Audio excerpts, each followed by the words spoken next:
Hello everyone, welcome to the Fully Booked Penguin channel. I am Hannah and today we are going to delve into the world of fairies and folklores and just have a cozy time.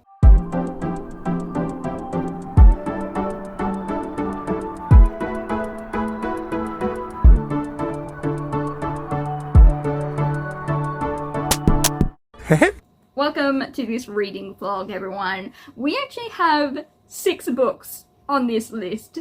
Now, some of these don't involve fairies, but they do have the essence of like cottagecore, imagination, and sort of just fun vibes. And the rest do involve either fae or fairies, or sort of fairy tales. So I have a little pile of my physical books, and then we've got 3 that aren't physically in my hands right now. So first up we have Down to the Bonny Glen, which is by Melissa Wilde, and it is the 3rd book in the Martha Years of the Little House prequels. So in this we are following our Scottish lass, our redhead Martha, who is the great-grandmother of Laura Ingalls. This is fictitious, but it is set in Scotland, where Martha is the Lard's daughter, and of course they have all their different superstitions and stuff like that mix into what Martha does to the day-to-day, but otherwise it's just, you know, country farm Scottish vibes. Then we have this one, which isn't necessarily fairy tales, but our girl Anne is very imaginative and sort of in awe of life and nature, and she's a bit of a writer. So this one is Anne of the Island by Lucy Maud Montgomery, and it is the 3rd book in the Anne of Green Gables series. And so in this one, she is setting off for Redmond College.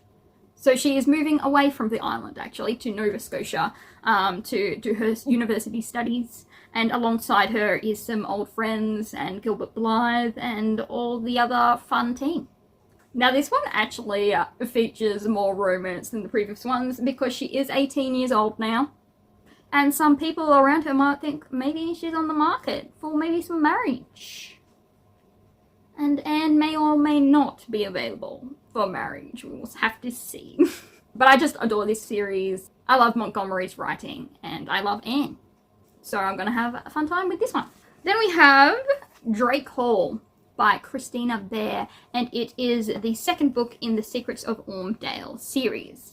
In the last one we were dealing with a few like salamander dragons and a cave system that is dangerous and may house dangerous creatures that murder people, i.e. the main character, who is Edith, her uncle and cousins got nom-nommed up and leaving her cousins, the female cousins, alone. And Edith's father inherited the estate, which is an abbey. He was like, yeah, no, I can arrange it so my nieces have a place to stay if they wish, rather than getting kicked out. But yes, the plots of dragons and killer caves kept Edith there instead. And her neighbour now is Mr. Drake, who at some point was discussing marriage with her cousin about Edith getting some wooing plot that never actually eventuated, but we're going to Drake Hall, which is his house. So we have wyverns and dragons in this one. Being released on the 12th of this month is Heather Fawcett's Emily Wilde Compendium of Lost Tales, and it is the 3rd book in the Emily Wilde series. So I will receive that on the 12th, and then we can explore the world of Emily and... oh, I've blanked on his name. Anyway, Hal, pretty much. He's pretty much a version of Hal from Hal's Moving Castle. One in the same. Anyway, here. So we're going to follow their little journey as well.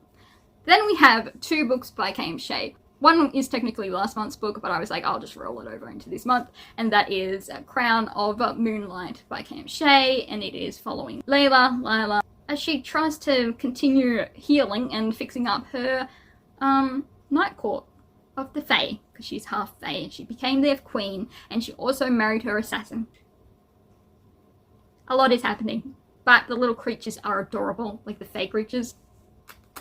Those are the vibes I like to see. And then finally we have K.M.Shea's retelling of Beauty and the Beast, titled Beauty and the Beast. So it's a fantasy retelling of the good old Belle and Beast plot, so we'll have to see what happens in that one. I assume they end up together, but they might not. They might not. And Belle might hate books for whatever reason. Who knows how she's going to spin the retelling, but I'm excited because I like her style of writing. So that's all our books. I know that was a big intro. And we're actually going to start with Down to the Bonny Glen by Melissa Wiley. Or at least someone in the household, a servant, is getting married. So we're going to go to a wedding. But Martha does have a new governess, and she doesn't really get along with her governess. I can't remember how old she is. Let me see. It just says that she's too old to be playing on the moors now. What? You're never too old to play on the moors. These fandangled ideas that some people have. Anyway, down to the Bonny Glen. Let's go.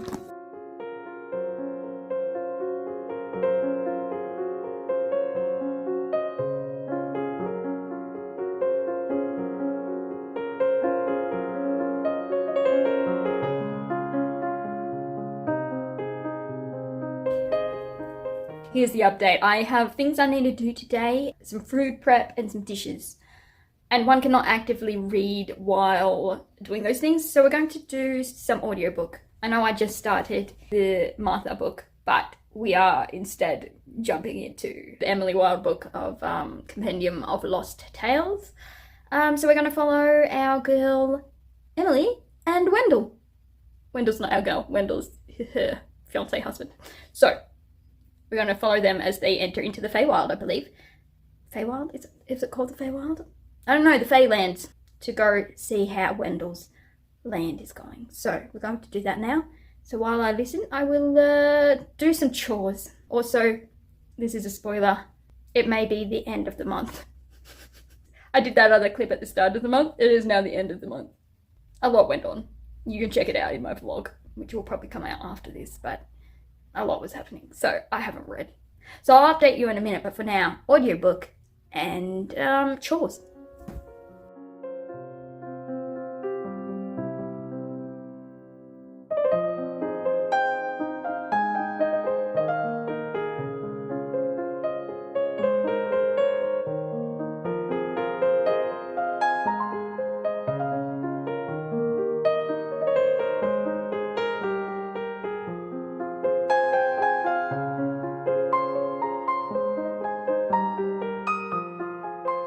Alrighty, so I am like 12% into Emily Wilde's Compendium of Lost Tales. Currently, we have Wendell and Emily entering into his homelands. We met Wendell's uncle, and we've met many, many creatures, and I'm really enjoying it so far. Wendell is just Wendell. He's such a Fey. Like, he obviously adores Emily, but at the same time, he's 100% a Fey being. And he still seems to have some hidden things from Emily, and I don't know what's going on in his little brain, but he is affectionate, so I doubt he would totally betray Emily. I think he does love her. It doesn't stop him from concealing the truth from her, in his own little ways. But the court is in uproar, so we're going to see how he tackles that. Emily has some ideas. She's the ideas person, but we shall see where it goes from there. I might listen to one more chapter while I clean up a bit more, and then we'll switch back to Down to the Bonny Glen by Melissa Wiley.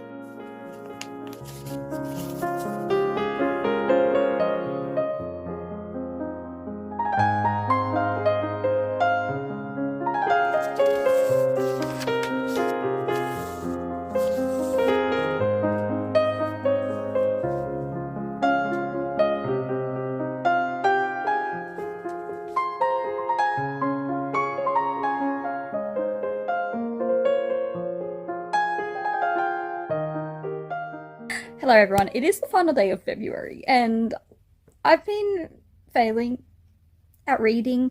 I think the main cause was that I was away for a lot of days this month.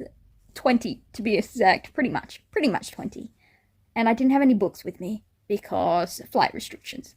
So I have read some, but as you know, I'm reading the fairy tale ones and my fairy tales have been failing. Now, I am going to set up in a moment and tell you about Beauty and the Beast by K.M.Shea. I actually read that while I was away. I didn't get any clips, but I'll tell you about it. And meanwhile, In Down to the Body Glen by Melissa Wilde, Martha and Old Mary have been hanging out, and Old Mary is the one that does all the fairy tale or folklore stories, and so Martha is currently hanging out with her a lot because her governess had to go for multiple reasons. Good riddance, in my opinion. She's about to tell a tale. It's Old Mary's Tale of the Lass, the Wool, and the Golden Bower Tree. I've got all of that, and then I have all the other books. But we're going to do a 12 hours challenge because I can't do 24 because that would bring me into March. Now, I could just push over any books I have left for this vlog into next month's TBR, which might end up happening if I don't finish them all, which I'm highly unlikely to do. So we're going to start the clock at 10 a.m. And before then, I'm going to tell you about Beauty and the Beast retelling. And then we'll get into reading again. So it'll be 10 a.m. to 10 p.m. and we're just going to read. So let me tell you about Beauty and the Beast by K.M.Shea. So in a magical kingdom far, far away, there lived a cursed prince named Severin, not Sylvain. So one day, this prince, Severin, was with his fellow cursed inmates, i.e. his staff, in his chateau, minding his own business, when all of a sudden, a personage fell through the glass ceiling and crashed into his life. Okay? And that is where we meet Elle, who is mysteriously running around the grounds and the rooftops of this cursed prince's place for no apparent reason. Don't ask me why she was running on the roof. I still don't know. And I've finished the book. Now, obviously, because this is a retelling, it did follow the theme of cursed prince that is put into a beastie form. Girl comes along. They don't really get along. And then, yeah, that's really the vibes that I got. Elle is not really a bookish person. Like, she'll read a book, but she really doesn't. She's not the bookish one. Severin is a bookish one. He likes to read his books and plan war, or try to prevent a war in actual fact, but you know. Now here's the thing. In the beginning, Elle is a strange being. We don't know why she's in this castle. Her father is not in the castle. The entire book, she's very alluding to who she is, but not really. She blames Prince Severin for her current lot in life. And it kind of hints towards her being with the enemy kingdom as a spy on Severin. And yeah, there's like several things going on, but also the prince's brother, who's currently in power as the crown prince, has some stuff going on too. There's a lot of, intrigue in the shadows, each with their separate shadow. Okay, so when Elle arrives on the scene, she immediately gets adopted by the staff, who cannot talk. They've got masks on and they cannot speak. So they communicate with these slates anyway. And look, I didn't love the staff, let's be honest. Like in the original, you love the staff because of their, and yes, they might still be plotting to get to Belle with the beast, okay? But in this one, that's their entire personality, is trying to get her to love Severin, and Severin doing nothing about it. He literally does nothing in their relationship or to build their relationship. Like, he does nice things every now and then, but really, he's like, yeah, this girl is gonna leave soon, so who flipping cares? He's pretty much like, I'm never gonna get to break this curse at all. I didn't love the staff, and then by the end I hated the staff, all except for one, and one of the horses. And I kind of despised everyone else. And there's this plot twist which leads to a miscommunication, but in their miscommunication, Severin is a dunce. He is cruel, he is horrible, and honestly, better as a beastie. And here's the thing, he never redeemed himself enough. And honestly, none of them have redeemed themselves. Honestly, Elle is too forgiving. That's my end judgment, is that Elle is too forgiving for a bunch of people that really were trash, and except for the one little lad who I will defend till the end. But he was just a boy, and he pretty much solved everything and bashed this bloke's head in. Here's the thing, as a retelling, I think that fairy tales, in the best of ways, are whimsical. Yes, they might have dark, because they're fae, they're fairies or curses Of course, they have a dark streak, but it should be this fun, awe-inspiring narrative. And in this one, it had some mystery, but most of it was just, I don't know, just a bit bland. And their love story didn't make sense, because what K.M.Shea is trying to pretty much bash you over the head with is that love isn't about physical attraction. It's done through the narrative of the staff pretty much bashing Elle over the head and saying that she's a, shallow little so-and-so, when really they're the ones who just saw her, were like, oh, she's a woman, get her with the prince.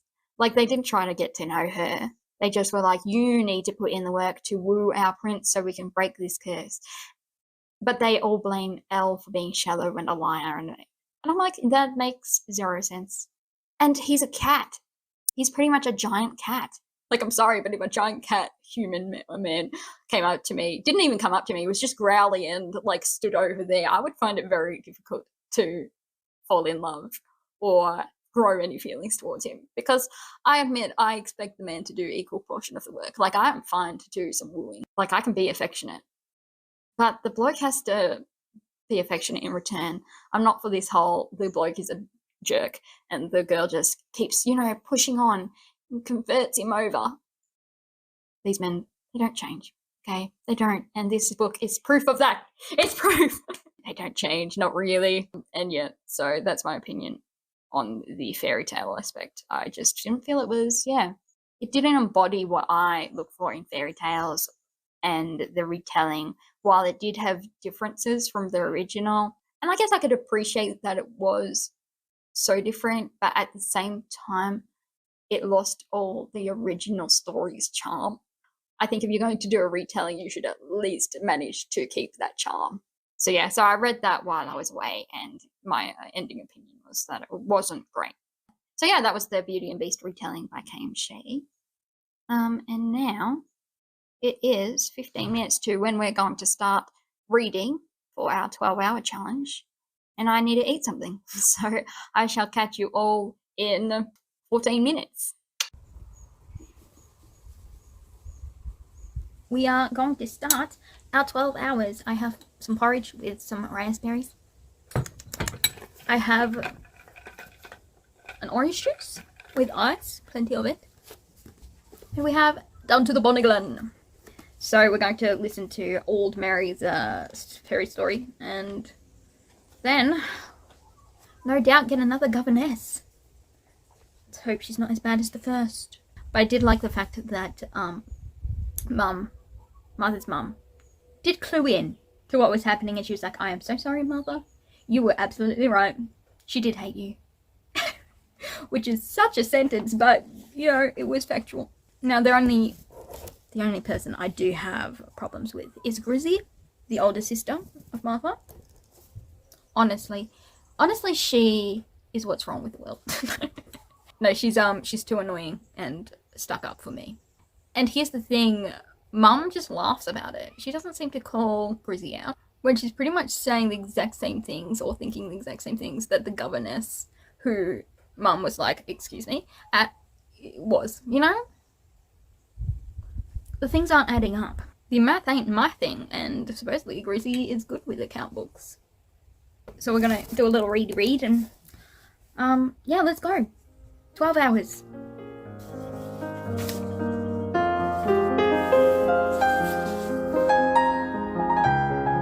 There once was a poor widow who had 3 daughters, and each one of them was born bonnier than the last.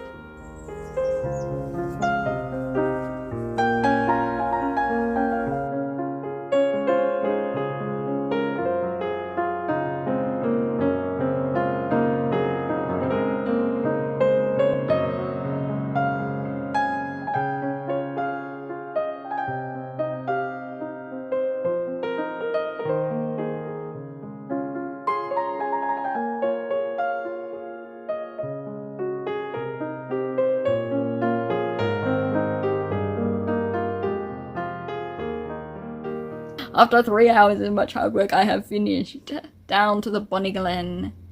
Martha has saved the day yet again. Many tales have been spun, and now we can move on to our next book, which will be something. To be honest, my best friend will probably call me in a bit. We're going to do a buddy, well, editing session.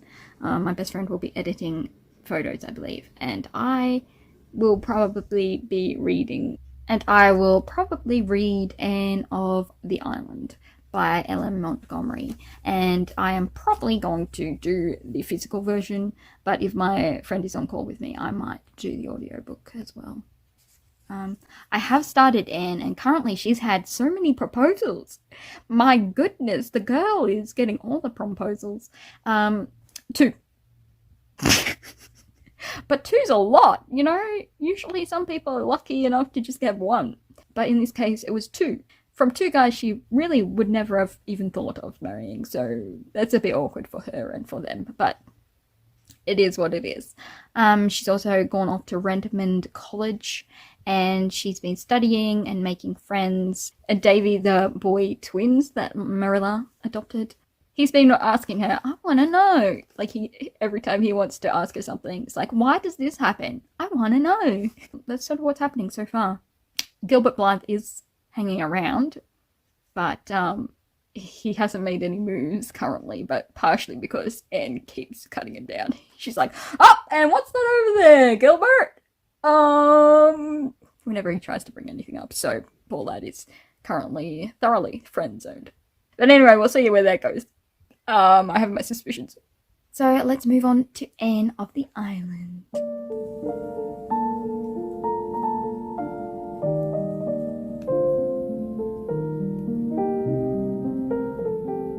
If you know nothing about the Anne of Green Gables or Wilde, you might want to skip this bit.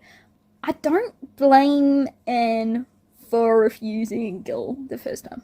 And here's the thing, everyone else was also like, oh, of course they're going to get together. Of course they're going to get married. And then, of course, Phil, who is the one that's juggling 2 blokes, she's like, oh, like, you're stupid kind of thing. I don't know. I think if she had just said yes to Gilbert, I know Gilbert would have loved her. But I just don't feel like she was ready for it. I don't think it was her time for her love to bloom. And to be honest, Gilbert's first proposal is kind of along the same veins as Mr. Darcy's first proposal. It just isn't there. And it's almost expected that she's going to say yes. And then when she doesn't, they're like, what? And I don't think I would have said yes either. And yeah, I just don't think she was either ready or should have said yes at that point. Because even if she did, I just don't see them working out at that point. Because Anne hadn't come to that place, it would have just been felt forced. Like, everyone expects me to do this, rather than I want to do this for her. So I can't blame Anne for saying no. But I did read a chapter where Anne goes to her parents' house, like where they lived before they died. So sweet. So nice. Straight after the proposal fiasco, and we needed that. That bit of sweetness, her sort of feeling like, yes, these are my parents kind of thing. And it was so sweet. I like to see that, and I like to see a bit about her parents in that moment. And that was adorable. But anyway, I'm going to continue preparing some lunch while listening to the audiobook. So.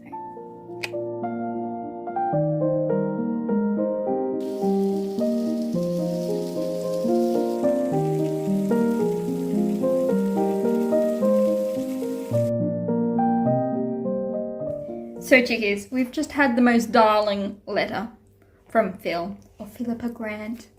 And she is so, like, dramatic and over the top. And in the audiobook, the person voicing her is so impeccably, like, grand and, like, it's so perfect for Phil. Anyway, Anne just got a letter from Phil, and she is most definitely not in love with Jonas. Jonas is ugly, but perfect in every single way. And Phil wants to know whether she would make a passable minister's wife, but also it's entirely impossible for her to be with Jonas. But yes, Phil is so dramatic. The whole letter is just, like, the way it's written is just, you can see Phil in all her dramatic, over the top, yet just genuineness. Because she is over the top, absolutely, and probably not the wisest, and a little frivolous, but at the same time, She's adorable, and she does have a good heart. Anyway, so we are on page 196. There's exactly 300 pages in this book, so we're almost 2/3 of the way through. And I'm flying through, so... I love this series so much. And the whimsy and just, the characters are really so good.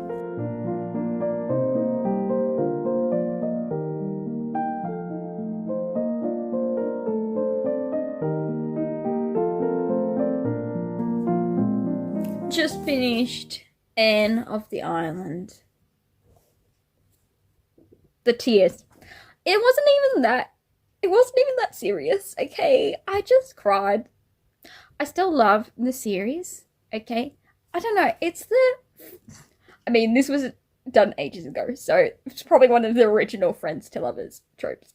Well, enemies to friends to lovers. I don't know, I think I just hate the whole thing where a guy and a girl are friends, but the moment the guy is like, oh yeah, I actually like you romantically, and the girl's like, well, what? No, I only see you as a friend. It's like, okay, well, ghosted. And I know part of that is like healthy, because if they continue on the same level, their feelings might just get stuck or continue to grow. But at the same time, it feels disingenuine. It gives me a bit of an ick towards the guys, because I'm like, so you're only in it to woo over the girl, but when she isn't open to being wooed, you're like, alright, well, we're gonna have pretty much no relationship now. And then just the whole thing of everyone else is probably, it's like, oh, we knew it the whole time that you two loved each other, you just didn't, realize it, and it's your fault, and then you went after this other bloke. And like, fair enough, her handling of the Roy situation wasn't smart. Like, she had warning signs through that relationship about her own feelings. And they kind of just, like, there's a comment to make you feel not so bad about her rejecting Roy. So, and probably didn't do the best with that. But also, like, everyone is like, oh, you silly girl kind of thing. I hate when that happens. Because honestly, she adores so many people, right? For who they are. And you can adore people no matter who they are, no matter their gender, for just who they are, and want to be friends on that level, without immediately going, oh, obviously they get along. Marriage. I don't know, or romanticals. They gotta be dating. But maybe it is like that. Maybe I'm a weirdo. But I'm a fervent believer that there has to be other people out there. Because, like, Gilbert and Anne had such a friendship, but then you always knew that Gilbert liked her. But Anne really appreciated his friendship, but if the friendship was only because he liked her and wanted to be romantic with her, I don't know. It wasn't quite as romantic as I initially remember, At least in the book version, he's like, oh, this is spoilers. Skip, like, 30 seconds or whatever. Like, with Gilbert and Christine, he never was dating her. Like, never was that a thing. But in the movie, or the TV series, he's like, yeah, I was actually engaged to her. And I was like, that wasn't on bad TV series. But, of course, in this one, it's like, he didn't refute the claims or make it known that, no, they weren't dating. She was actually engaged to some other guy. Which I would have thought would have been, like, something you say for both your honor. Because what if, like, she goes away, news is she's engaged, and everyone's like, oh, well, what was that thing with Gilbert? It's still a very good book, and I love all the other things. It's just that the romance section of the book wasn't as good as I remembered, or just doesn't hit as well. It just didn't win me over as well as I remember. Anyway, so that's another book down of Anne of the Island by L.M. Montgomery. So we have 6 hours left to read. We're halfway through, and I'm thinking of just finishing Emily Wilde's compendium of Lost Tales by Heather Fawcett. It's a newer release. It released on the 12th, and I'm continuing it. I was gonna do a call with the Bestie, but the Bestie is busy petting cats, so I am going to instead read or listen to things with my eyes closed a bit. Here's the thing, I'm listening and reading cozy fairy tale stories, and I am at the end of my energies, and so while it's very sweet, lovely, excellent, when I come out of the Fey world, I crash into the world that this is a real world, and I am stuck in it, and that depresses me, weirdly enough. So it's mixed feelings in the Hannah fully booked penguin household, i.e. myself. There's mixed feelings going on. I feel like a good cry. I did cry at Anne, but I feel like another good cry. I think it's because you enter into a fictional world of fairies and their tales, and you realize that the real world ain't like that. You don't have kindred spirits that just hang out with you and can imagine things with you. I mean, some are lucky too. So cherish that. But you know. So anyway, six hours left, did I say? I'm gonna make myself a cool drink and yeah, listen to Emily Wilde with my eyes closed, I think. I don't know how many clips I can get of just audiobook time, but if I do anything during that, I'll show you, I suppose. Onwards and upwards to the world of Emily Wilde and the strange fey man, Wendell Bamblebee.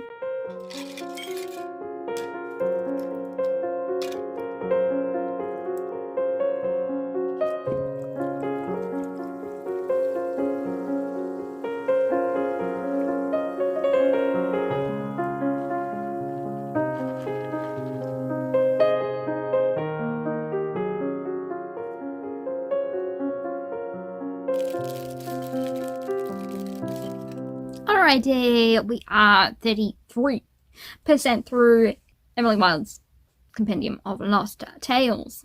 Currently, there's a lot of introduction to new critters and new fae. We did meet with someone from, I think it was the first book. They just popped up to say good day, to give Emily some respite from the Fey world. And of course, there's some political stuff going on, but also Wendell's just obsessed with his queen. And he's like, I just want everything to be good so I can treat Emily. And honestly, we love that. But also, I feel there's a threat that needs to be taken care of. And I don't trust many of the Fae. Let's be honest. Fae aren't exactly the most trustworthy of critters. So, but we are a third of the way through the book. And so far, nothing much has happened. Like, the Fey world has so much happening, but also nothing's happening at the same time. I had the same sort of feeling at the end of book 1. I was like, so much is happening, but also nothing. And I was like, I don't know how to feel about this. And the same thing is happening right now. Stuff is happening, but then nothing's happening at the same time. So it's confusing dynamic. Now, here's the thing. I could take a break from the audiobook and instead pick up either Drake Hall by Christina Bear, or I could pick up the next K.M.Shea one, which is Crown of Moonlight, I think. Now, I have started Moonlight one. I think we're 8% through, so I'm leaning towards doing that one. But technically, Drake Hall is the one that was on the list. On the TBR was Drake Hall. And this one is only 221 pages long. So it's a shorter one, which probably fits within the time frame we have. Maybe I'll go sit outside for a bit, read a bit of Drake Hall, before we dive back into the Emily Wildes, just to see what happens. I think they met some relative of Wendell's sister or something. And so far, the initial sisterly impression is that she sucks. And she probably just should, to be honest. Edith is the new dragon keeper in the hidden valley of Ormdale. And we have 5 hours left. To be honest, I'm pretty tired, but we're going to fight through this together.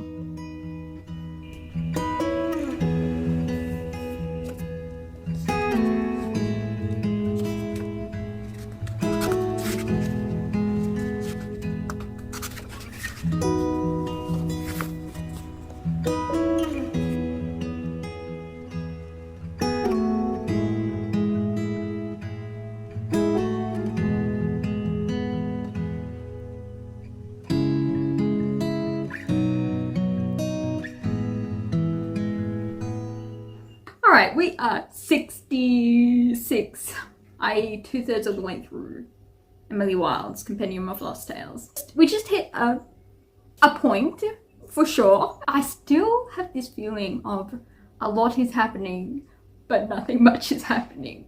Even though that doesn't make sense. Like, there's these series of events that are pre-set out and then play out. Everything has been solved through the expected means, but I don't know how they're going to resolve the downfall of the resolution. The thing is, I'm not crying. It could be seen as sad, but I guess I don't believe it. I'm in a state of non-belief, so I'm not really finding it sad per se. Like, I'm sure we're meant to be feeling emotions right now, but really I'm just like, okay, it happened that way. I foresaw it happening that way. So now let's just get to the solution. So I'm not sure. There's also a spider over there on the door, and I am going to have to go kill it. It's also dinner time, so I have to do a good old dinner prep while I listen to the conclusion of this thing. We still have like 1.5 hours or an hour, 20 minutes left to go because of the speed I'm watching it. Obviously it would be longer if it would be like 4 hours if I listened to it at actual speed. But anyway, I've got to go kill spiders and see how Emily reacts to the current situation. We have completed Emily Wilde's Compendium of Lost Tales. We've done it. We completed it.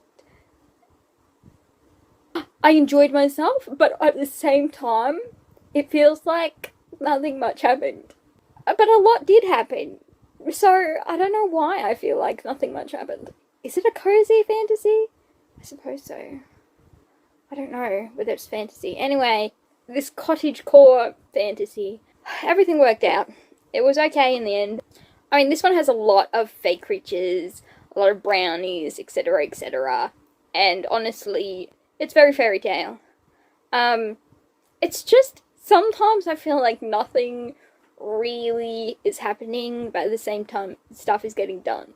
And it's got the strangest sense of passing time. And Wendell. Let's talk about Wendell. Here's the thing, both Emily and Wendell don't really tell each other everything, which I suppose you don't have to. But usually, you wouldn't be going around doing random stuff without telling your part. Like they do a whole heap of stuff, but just never tell the other person. Like, I understand Wendell is a fairy, pretty much. So he's got that Fey element of he does whatever he wants kind of thing. But yeah, it's strange. It's a strange one. It's still good. And I did enjoy, but it does leave me a little, I don't know how, it makes me feel like nothing happened, but stuff did happen. Obviously, it's kind of, they're doing stuff all the time. Maybe it's the way it's written, the way it's written in like a diary journal-ish way. Maybe that's it. We only have an hour and 39 minutes left to the 12 hours. I don't think we're going to reach another book by the end of that time. Okay, as for Drake Hall, I feel like I've missed something, but we might have just been dropped into the middle of it, to be honest. But it also feels like I've missed something. Also, they do the whole everyone expects them to get together thing. Fortunately, in this one, the girl is like, he'll just have to get over himself. Yes, I'm the first girl he's taken an interest in that he hasn't seen as, like, a sister figure. But, like, he'll get over it. And I love that. I love that. But at the same time, everyone's like, so you're not gonna break his heart, right? And I'm like, dude, they barely know each other. How does he even have flippin' feelings already for her? Like, she's cool, I get it. But they've barely spoken. They've only really spoken about work. His name's Simon as well. Simon would have to master his feelings for me. I told myself they were probably no stronger than those which usually accompany a boy's first infatuation, which at this point I would expect no more than that because he literally doesn't know her. But yeah, both his mother and the cousin are like, so you're not gonna break his heart? He's a really good guy, right? I'm like, can people stop? Can people stop trying to force girls to make all the steps towards attaching themselves to men? It happened in Beauty and the Beast. Everyone was like, you should like him. It happened in Anne of Green Gables. Everyone's like, you should be with him. He's a great guy. With Anne Gilbert. Or Anne and Roy. And then, in this one, everyone's like, hey, he's a really cool guy. You should definitely be with him. Just let them figure it out, or let the blokes actually do the, wooing. Actually make the men woo the girls, rather than just have all the women folk in the girl's life say, hey, you like him. Or you should. He's a great guy. That's the theme of this. Anyway, fortunately she hasn't fallen for him yet. She probably will, won't she? They always fall for it in the end. Anyway, so I'm going to read some of Drake Hall. Before bed, it will be the final dash. I gotta dash. I highly doubt I'm going to finish this before the end of the night, but we can begin, we can try. I might put on some play music and just jam out to my play while reading about dragons. So, let's go.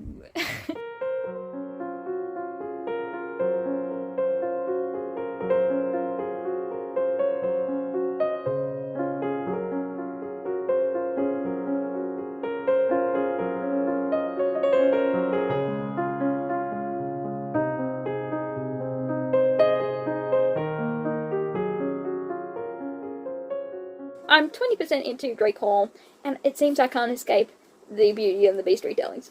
I don't think this is a retelling, but she just referenced Beauty and the Beast. Because of course she got a glow up, she got a dress, she got her hair done properly. Honestly, this is more a cozy one, not much is happening.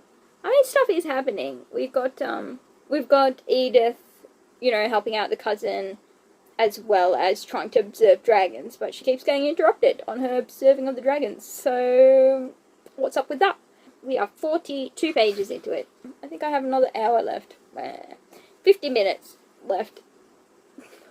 I'm not gonna finish the book in 50 minutes, but this vlog will probably just go into the next month and I'll just continue Drake Hall. Who cares? I make the rules here. Literally no one is forcing me to do anything, so I can do whatever I want. Freedom, independent. I'll let you know how I go tonight, and then we will pick this up tomorrow, I suppose.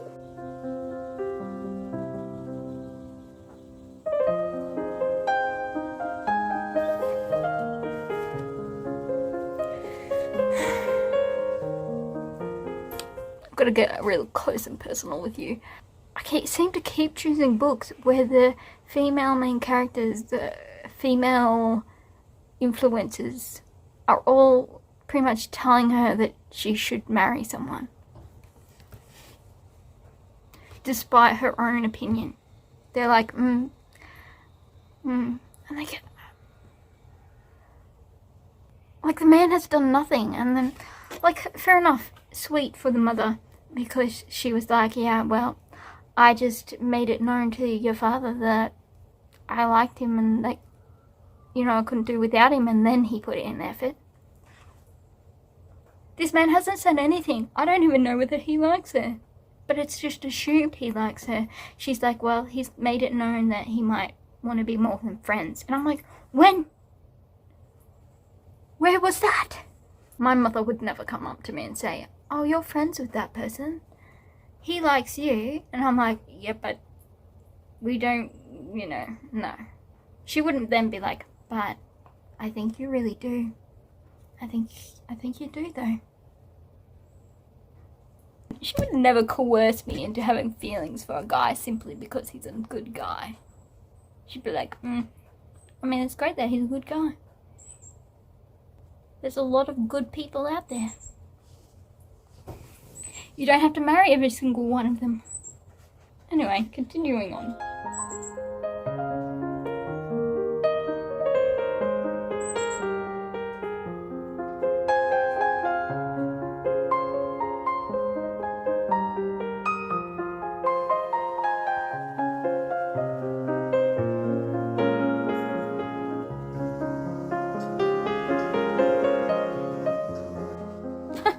This is not a flattering angle. I have some further thoughts. We're up to chapter 14. Drake Hall. We have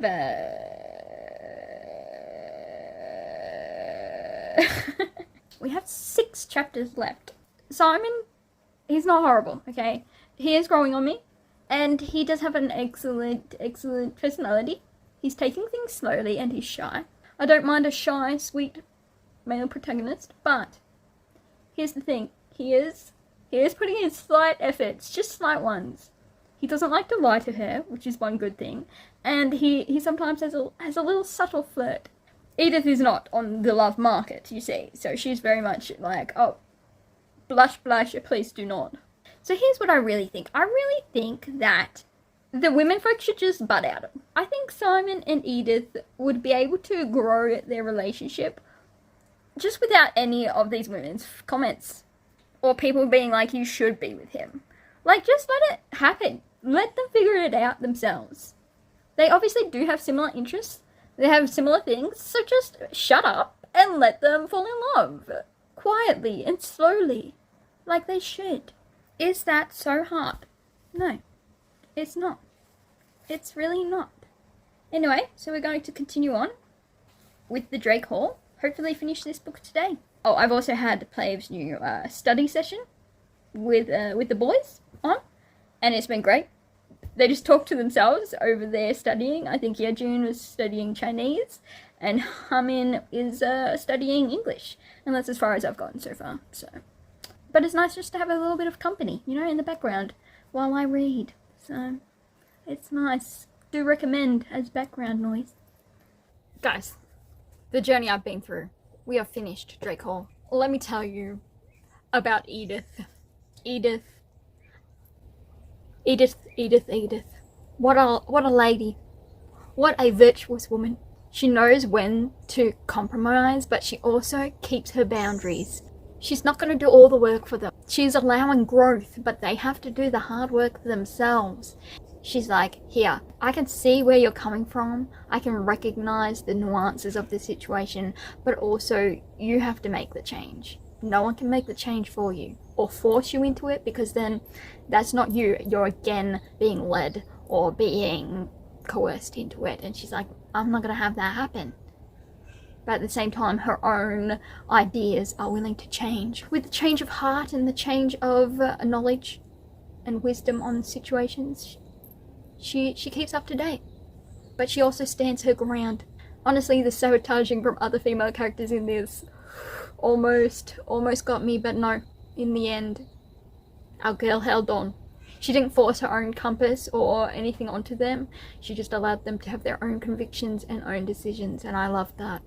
Also, Simon, honestly, the women around him are really doing him a disservice, because he can do stuff. He can woo and flirt all on his own. Just let the man live. Let him be, because he actually grew on me. In the first one, couldn't care less about Simon, let's be honest. Book 2, I was like, oh, they're just gonna run this narrative of she should be with him, and it's gonna be so flippin' annoying. He and himself, his mother, and his cousin, or his distant cousin, it's a no from me. We also had dragons and little mysteries and a lot of history. History was never my favourite subject, I'll be honest with you. So some of the back and forth about countries and stuff, I was like, send me back. I don't want to be here getting my history lesson. Just feed me dragons and personal relationships. Like, please don't tell me about countries, because I will forget. By next book, won't have a flippin' clue. All I know is they're off to Wales. So, Castle of the Winds is next, but for now, we are done with Drake Hall by Christina Bear.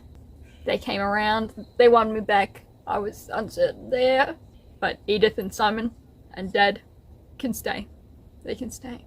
Oh, and the younger brother. Yes, very good time. Now we are on to Crown of Moonlight by K.M.Shea, our final book of the video. This is going to be a giant video, isn't it? I'm sorry. But hopefully it's been amusing. I've enjoyed filming it, so. Anyway, yeah. On to the last one of our fairies and their tales.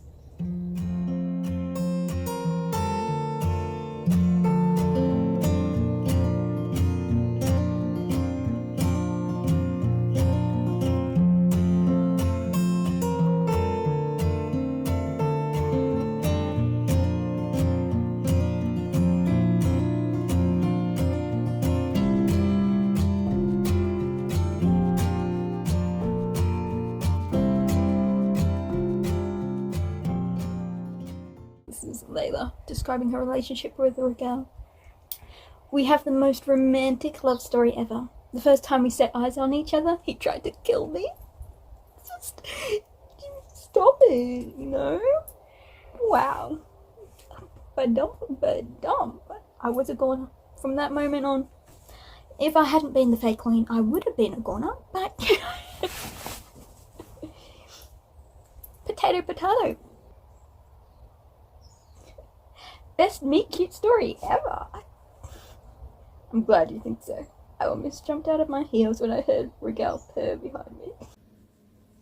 We are at the 43% mark.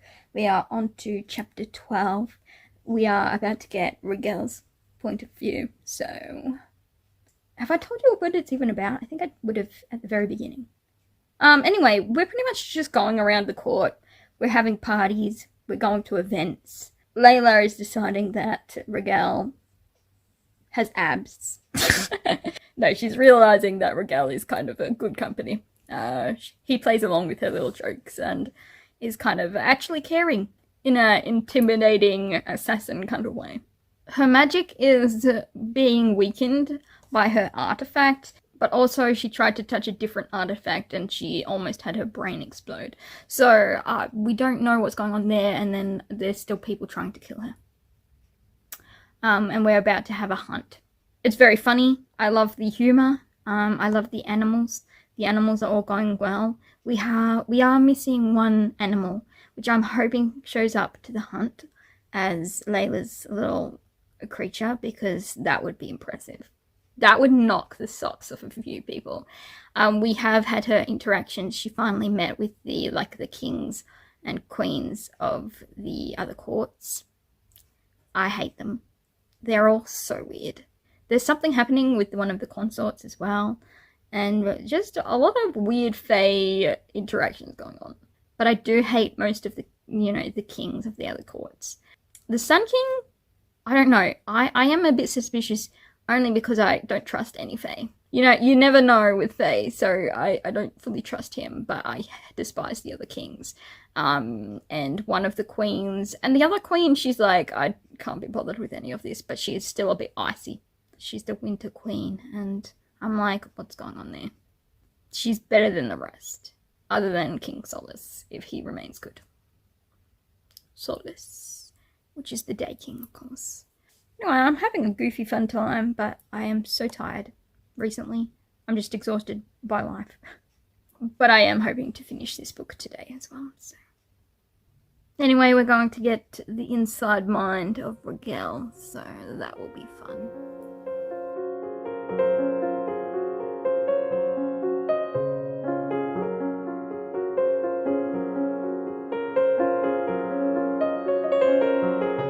Regel's friend, the Fey dude from book 1 that was also in the running for Layla's hand, is interested in one of Layla's assistants.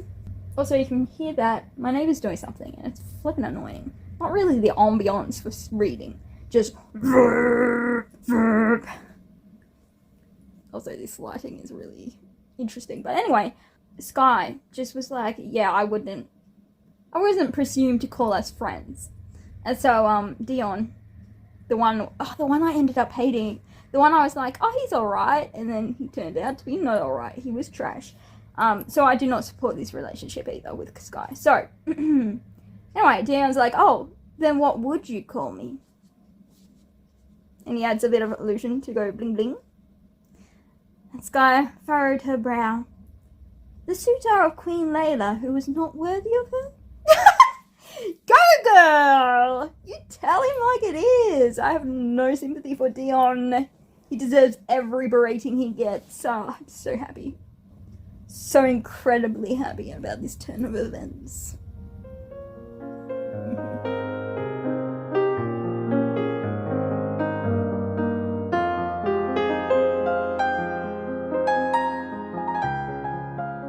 We are 83% through.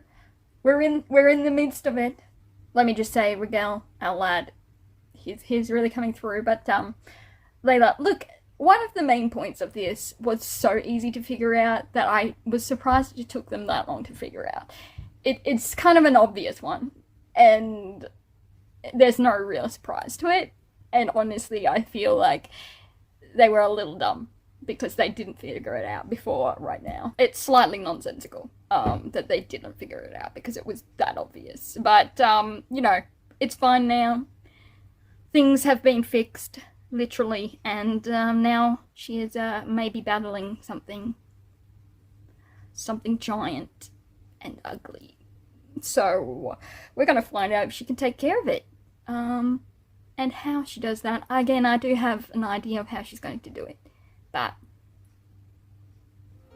we shall see.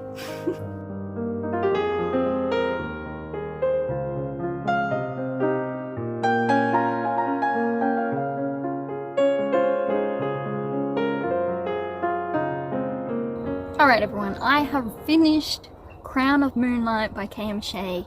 We completed the mission and we have left on a bit of a cliffhanger actually.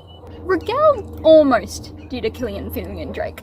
In the first trilogy, book 2 had, well, a moment at the end of it involving Killian, Filian Drake. He made a decision, and let's just admit it was a horrible decision. It pretty much destroyed him for the rest of the series. For me, I never forgave that man for what he did at the end of that book. Now, unfortunately, Retold has made a decision at the end of this book as well. While it's still an unwise decision, I have to admit I can't hate him because he has his reasons, and his reasons don't involve pretty much lying and downtrodden his beloved Layla. Like, it still hurts Layla, but it's not like he's bagging her out and kicking her out and saying horrible, horrible things to her. His is more that he's duty bound to not tell her something. Look, does it still suck for our Layla? And do I think he could have gone about it a little bit different? Yes. So we are left on a bit of a cliffhanger, but I trust our girl. I'd never trusted Killian, Filian Drake because he's just a dunce, let's be honest. But Killian, Filian Drake does in fact make an appearance with whoever the first girl was. I'm blanking on her name currently, but she was also in it. A whole heap of people from Hall of Blood and Mercy, the first trilogy, reappear. It's great fun. And the creatures. We had some more creatures, all of them 100% I like. We had so many, actually. Near the end, we were introduced to a whole heap. Have I kind of figured out what's going on? Yes. Let's just admit, it doesn't take the smartest of minds to figure out what's happening. But is it still a goofy, fun time? Yes. And does the humour match with mine? Yes. Am I excited to go into book 3 now? Absolutely. But I do have to wait until at least next month and hope that the TBR allows us to read it. But that brings all our fairies and their tales to a close. I haven't started editing it down yet, so what a journey I will go through. I don't feel like I need to do a wrap up, mainly because, well, I think I told you everything, and secondly, this video is already way too long. So we're just gonna wrap it up here, and I am going to say adieu, and I will see you all in the next video. Peace!